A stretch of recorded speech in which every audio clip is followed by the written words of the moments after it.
in vulgar minds what errors do arise. How differing are the notions they possess from theirs, whom better sense does bless, who justly are enrolled amongst the learned and wise. Democritus, whilst he all science taught, was by his foolish neighbours thought distracted in his wits, who call his speculative flights, his solitary walks in starry nights, but wild and frantic fits. Bless me, each cries, from such a working brain. And to Hippocrates they send the sage's long-acquainted friend, to put in tune his jarring mind again, and pericranium mend.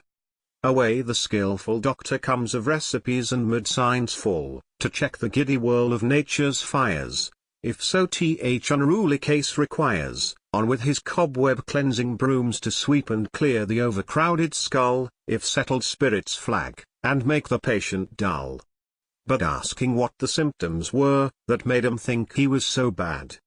The man indeed, they cried, is wondrous mad. You, at this distance, may behold him there beneath that tree in open air, surrounded with the engines of his fate, the gimcracks of a broken pate.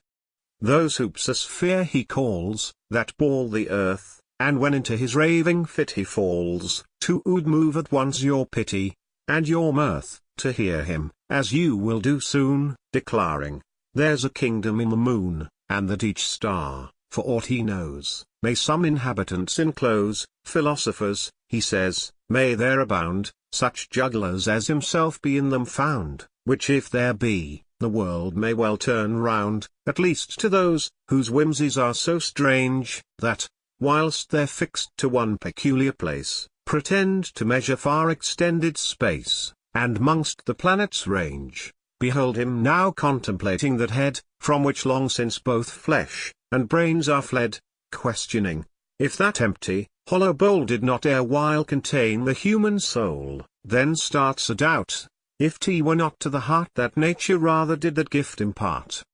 Good sir, employ the utmost of your skill, to make him wiser, to against his will, who thinks, that he already all exceeds, and laughs at our most solemn words and deeds, to once amongst us he vowed try a cause, and busness of the town discuss, knowing as well as one of us, the price of corn, and standing market laws, vowed bear an office in his turn, for which good purposes all men were born, not to be making circles in the sand, and scaling heaven, till they have sold their land, or, when unstocked below their pasture lies, to find out bulls and rams, amidst the skies. From these mistakes his madness we conclude, and hearing, you was with much skill endued, your aid we sought.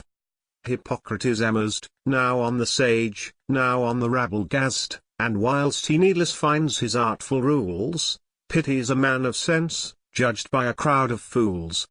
Then how can we with their opinions join, who, to promote some interest, vowed define the people's voice to be the voice divine?